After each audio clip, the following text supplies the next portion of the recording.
आज ही Doubtnut app download करें। Doubtnut पर होगा अब आपके सभी मैथ्स, केमिस्ट्री, फिजिक्स और बायोलॉजी डाउट्स का सफाया। बस अपने क्वेश्चन की फोटो खींचो, उसे क्रॉप करो और तुरंत वीडियो सोल्यूशन पाओ।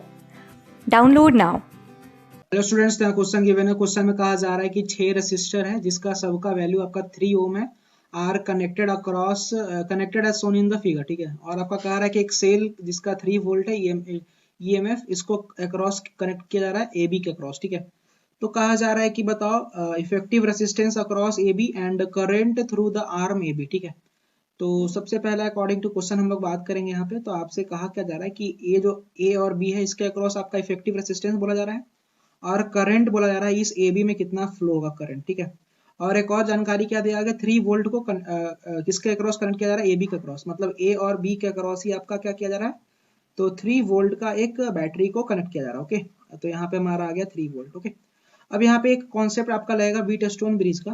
व्हीटस्टोन ब्रिज का कॉन्सेप्ट क्या है कि देखिए यहाँ पे ध्यान दीजिएगा, ये वाला रेसिस्टेंस आपका R1 अगर मैं मान लूँ, इसको अगर मैं R2 मान लूँ, ओके, एंड इसको अगर मैं R3 मान लूँ, और अगर इसको मैं R4 मान लूँ, और इसको अगर मैं R5 मान लूँ। ठीक है, तो व्हीटस्टोन ब्रिज में हमारा एक कॉन्सेप्ट होता है, ध्यान से देखने वाली बात यह है, व्हीटस्टोन ब्रिज के अकॉर्डिंग हमने एक कॉन्सेप्ट पढ़ रखा है कि आपका बैलेंस ब्रिज कब होता है, ये व्हीटस्टोन ब्रिज बैलेंस्ड कब होता है।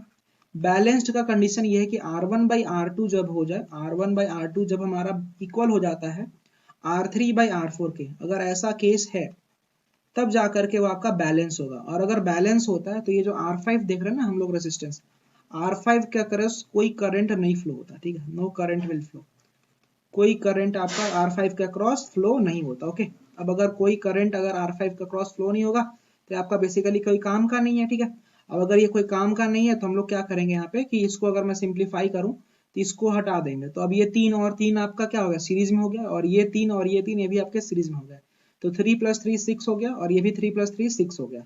तो मैं एक बार फिर से सर्किट को ड्रॉ कर दे रहा हूँ, तो ये ऊपर वाला हो जाएगा 6 ओम, ओके, एंड हमारा नीचे वाला भी आपका हो जाएगा 6 ओम के बराबर। ओके, एंड आपका क्या होगा यहाँ पे कि ये हो गया 6 ओम, एंड ये वाला जो रेसिस्टेंस है ये आपका 3 ओम है। ठीक है, ये हमारा 3 ओम का है, एंड इसके नीचे जो पोर्शन है इसके अक्रॉस हमारा 3 वोल्ट का बैटरी लगा गया है।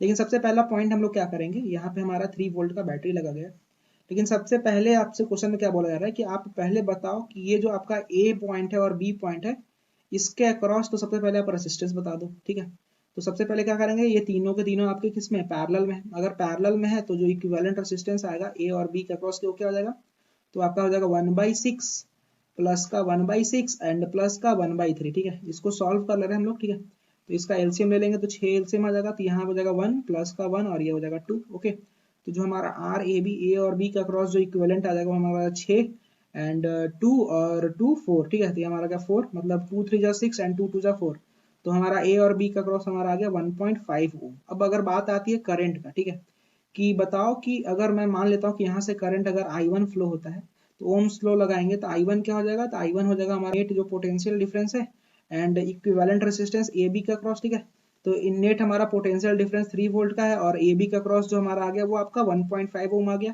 तो यहाँ से हमारा आ जाएगा 2 एम्पियर के बराबर। ठीक है, तो जो यहाँ से आपका बेसिकली करंट निकलेगा वो आपका 2 एम्पियर निकलेगा। ठीक है, लेकिन अब ध्यान दीजिएगा ये 6 और ये 6 कितना हो जाएगा, ध्यान से देखने वाली बात ये है कि इन दोनों को अगर मैं कंबाइन करूं तो ये दोनों पैरेलल में है, तो 6 और 6 पैरेलल में आकर के 3 ओम बन जाएगा। ठीक है, अब अगर ये 3 ओम बन गए, ये इन दोनों का कॉम्बिनेशन 3 ओम है और ये वाला भी आपका 3 ओम है, और इसमें हमें करंट पूछा जा रहा है, तो सिंस दोनों के दोनों क्या है, बराबर है, तो करंट भी क्या होगा, इक्वल डिवाइड होगा। ठीक है, करंट इक्वल डिवाइड होने का मतलब क्या है कि जो आपका यहाँ से करंट फ्लो होगा, जो आपका यहाँ से जो I1 जो जाएगा, अगर आई की बात करेंगे, ठीक है, आई की बात करेंगे तो बेसिकली इस करंट का आधा हो जाएगा। क्यों, क्योंकि ये 3 ओम और ये 3 ओम दोनों आपके पैरेलल में कनेक्टेड हैं और दोनों का वैल्यू भी सेम है। ठीक है, तो अगर ऐसे कॉन्सेप्ट वाइज दिखेंगे तो अगर इसका इस सर्किट में करंट पता करना है तो इसके पैरेलल वाले सर्किट का रेसिस्टेंस लिखो जो कि आपका 3 ओम है and divided by total resistance, मतलब 3 और प्लस 3। ठीक है, तो 3 प्लस का 3 एंड जो करंट आपका इंटर कर रहा है, करंट कितना इंटर कर रहा है, 2 एम्पियर का कर रहा है,